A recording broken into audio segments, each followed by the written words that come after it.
Welcome to Tackett's House of Horsepower. I'm Steve Tackett, and today we're gonna have to call timeout on the 65. Why? Because I'm waiting on some parts, still waiting on a transmission and some other parts, and I want to pull the rear end out of it so it can go get rebuilt. But as soon as I do that, then it's not movable. It's not movable. And once that happens, things grind to a halt here because I don't have a giant garage. So what I want to do is bring Down N Dirty in here, take care of a few things on it, and then possibly tomorrow we'll switch back to this. So this is going to be a random video, I think. Just bear with me.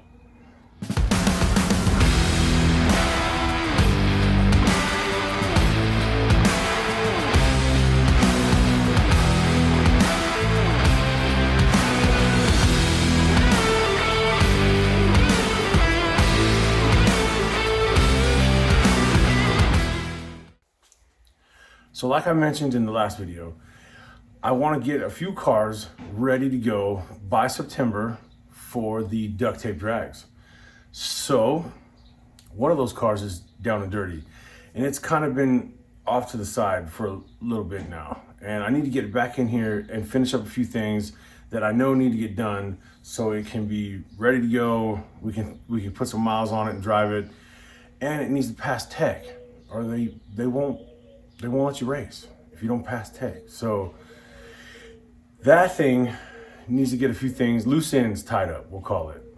And this car has a bunch of work that needs to be done by September. So one of them is the rear end. And I was thinking I'd pull that out, but as soon as I do that, then I tie up this space, and then it's hard to work on anything else.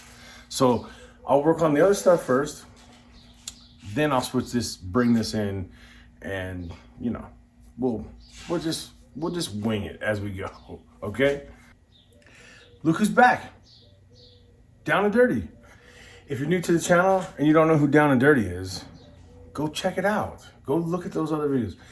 My wife and I took this car all the way down to the frame, literally bare frame, and put it all back together.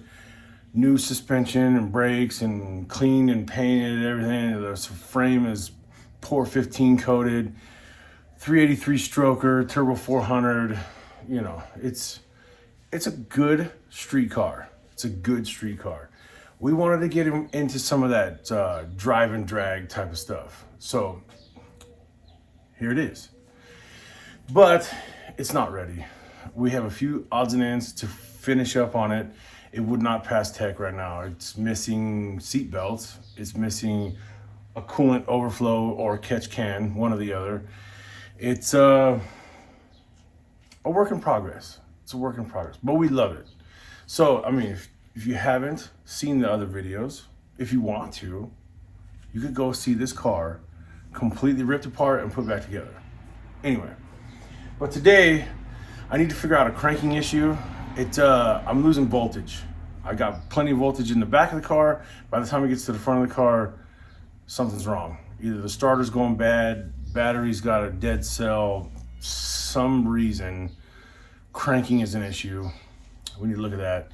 Also, the Dakota digital dash, it has a Dakota digital dash, is not calibrated. The speedometer is way off. There's a bunch of stuff that needs to get done. So I'm talking too much. Let's do something. All right, good old Down N Dirty. So I need to put a coolant overflow because that's not legal. You can't just have that sitting there like that. It has to go somewhere. So I would like to stick this somewhere. The problem is this is like a square peg on a round hole type of deal. So I'm not crazy about how it's gonna look, but probably somewhere right about there. I need to get some fittings though. I need to run to the store, get some fittings for this thing, and then drill some holes. Wow, you can see me. Oh, but anyway, That's what we're doing. Okay, I'm back. Who wants to take a wild guess how much these 4 fittings cost? I'll give you a minute. I'll give you a second. You're not gonna believe it. I don't believe it. Those 4 fittings right there. Okay. Right there. 4 of them. Come on. Focus. Yeah, you're reading that right. $56.64. Are you seeing that?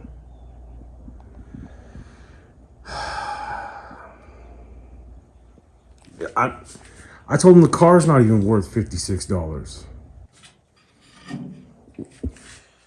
Okay, there we go. Everything's all sealed up with some Teflon tape. I hope you guys are happy, because that was expensive. You guys better hit like and subscribe, because if you don't, I'm gonna have to start doing OnlyFans or something, because this stuff is getting expensive. Okay. All right, so there it is. I got the hose going to the bottom. So in theory, the radiator can be topped off all the way to the top. And what it'll do is it'll spit some out when it needs to. And when it cools off, it'll suck it back in, which will keep the radiator to the brim full. Whereas like if you just had an overflow bottle here or like a catch can over here, like it just spits it out and catches it. It doesn't actually feed it back in. So you want it to be able to breathe, but not spill anything. So you can't lose any coolant on the track. Right? There you go. Oh yeah, one more thing. You gotta put hose clamps on it.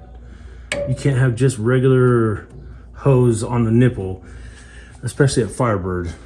They'll call you out on it. They'll make you put a hose clamp on the hose. Okay, I think I'm onto something. I checked all my connections. I even tried to bypass some of my connections to see if it get better, but it always kind of cranks really slow. And then sometimes after you've done it a few times, it doesn't want to crank at all. So I took the starter out. I want to check it. Now watch this. Down there.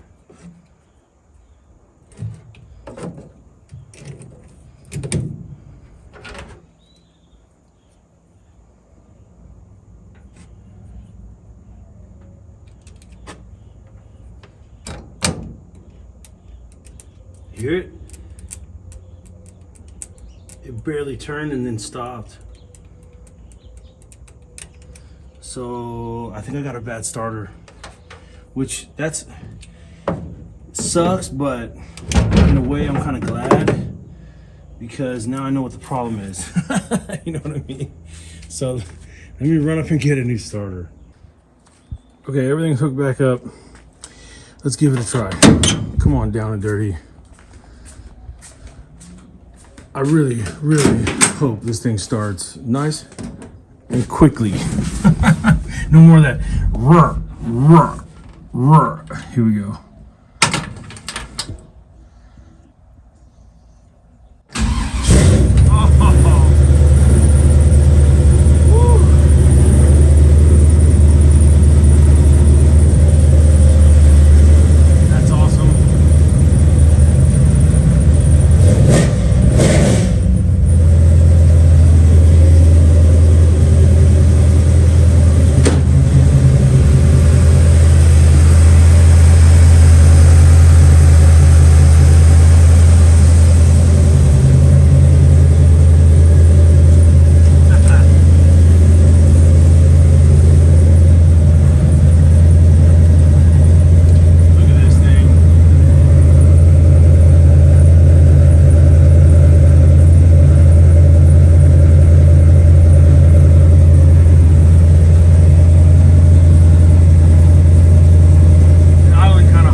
think that's a success. We got the starting issue fixed. She cranks right up. I like that. And we got a coolant overflow. So basically, I think she's ready to put some miles on her. And I think the only thing she's missing is seat belts, which are on back order. I got some black lap belts. And this thing would pass tech. Everything is functioning. The switch is functioning. Neutral safety switch. We got extended wheel studs. We got coolant overflow. We got dual throttle return springs. I'm pretty sure this thing would pass tech, at least to 11.5, which I don't think it's going to run faster than that right now. But anyway, I think today was successful. So tomorrow, maybe we'll get back on this guy. Believe it or not, I do live in an HOA.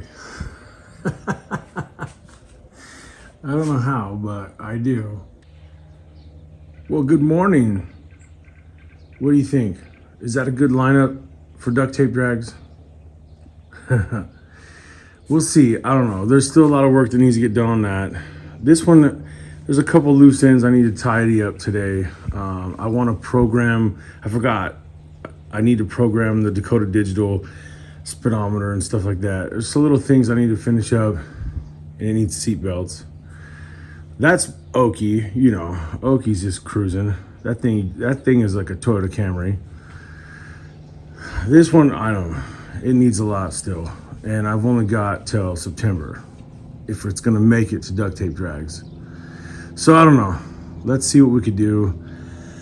Let's finish up what we were gonna finish up on that, and then we'll push this back in and see if we can get anything done on it.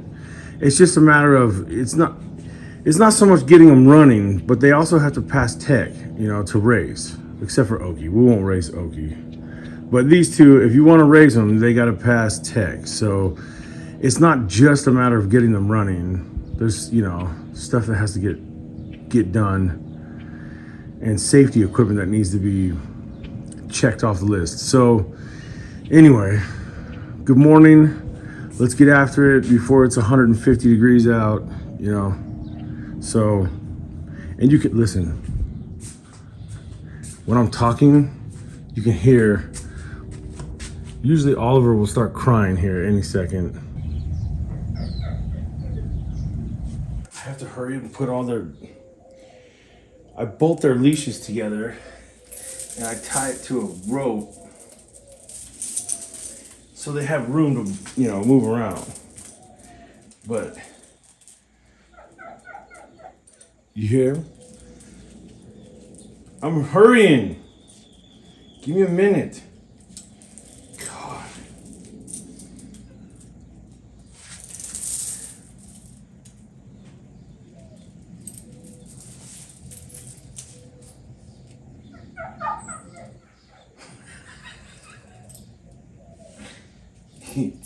You guys think I'm kidding. I say he's a big baby. You guys think I'm joking. He's a 90-pound baby. You're a big baby. I'm hurrying. Give me a second. Okay.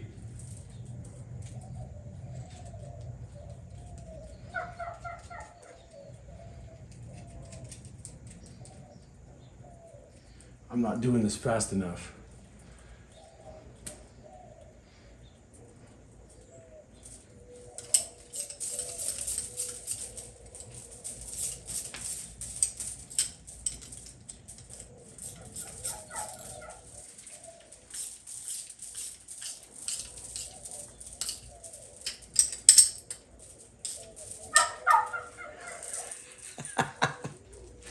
Do you hear him? I hope that's coming through. Okay, that's how I do it. So they can come outside.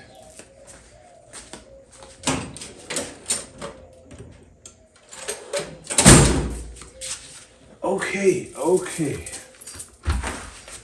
Come here. Come here. Come here. I know. Come here.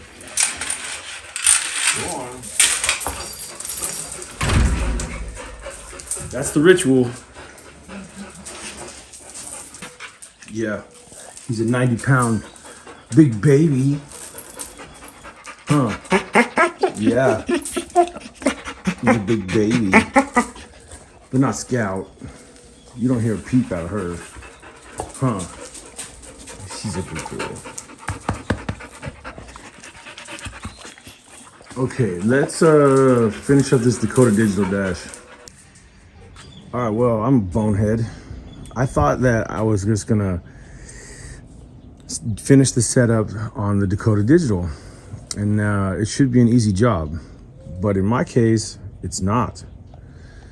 Because the Dakota Digital has two 12-volt inputs.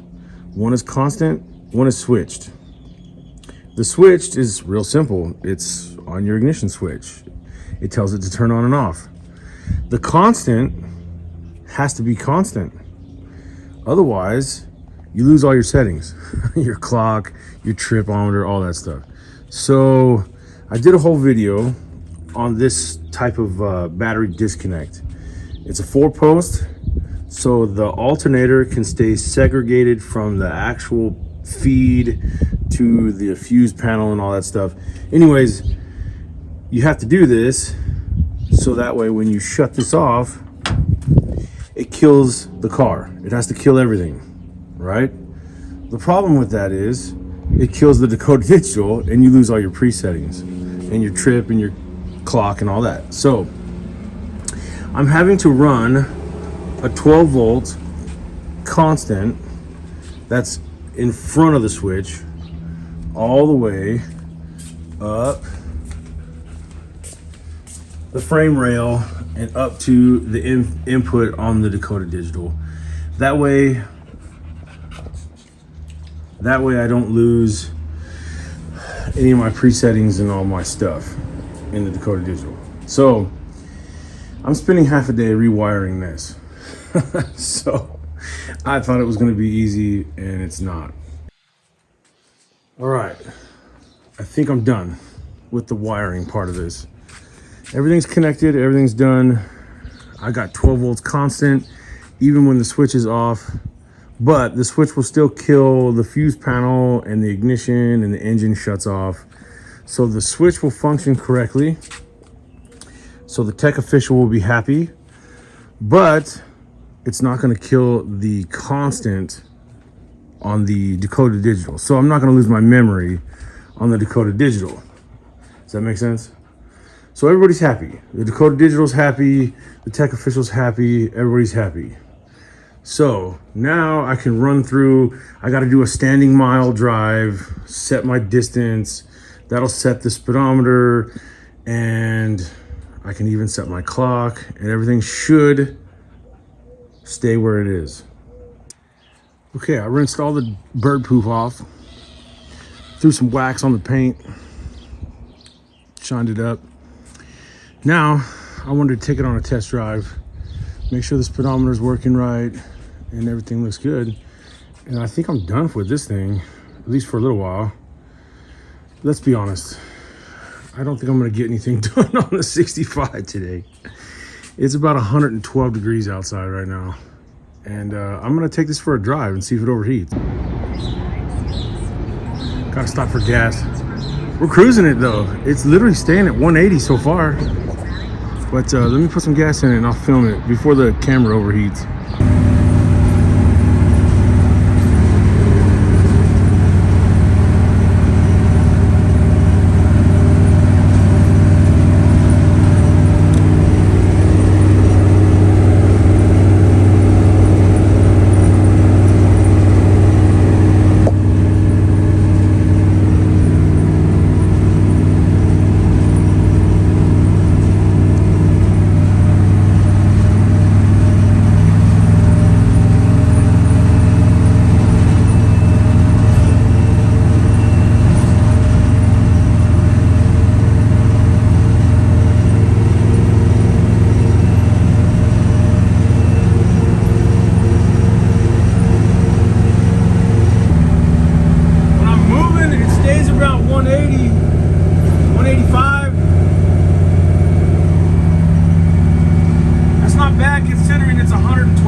temperature right now outside.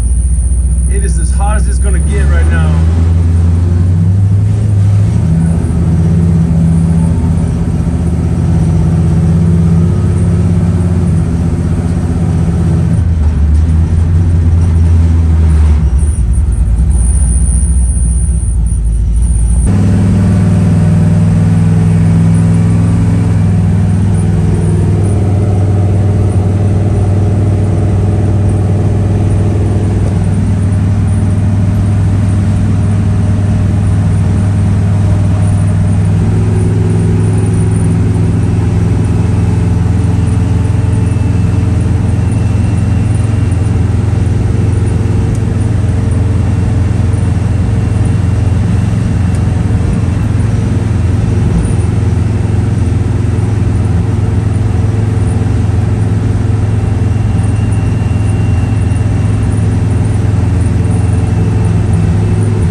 Well, there it is.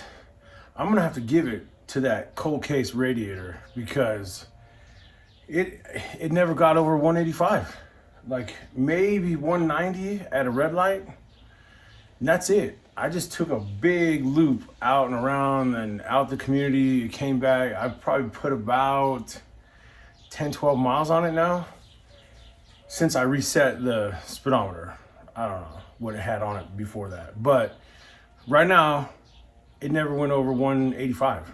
So that if you want to see what it was, go back, scroll back on my videos to the cold case radiator video.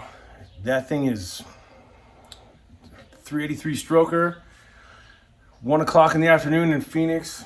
I mean, really. So I'm waiting on parts on the 65 and it's hot. So I'm gonna take the rest of the day off. But I got what I wanted to get done on Down N Dirty, at least. I made some progress, at least.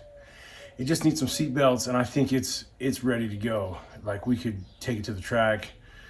Riding around right now, not really jumping on it. I didn't really bang any gears. The 326 gears that are in the back, they're good for cruising. Probably not going to be great for drag racing, but we'll see. You know, we'll have to see if the 383 has enough grunt to overcome those 326 gears. Maybe it'll run okay. I don't know. So please hit like and subscribe and comment and thumbs up and hit the bell and do all that stuff. That would really help me out. And next week we'll be back on the 65. All right. See you then.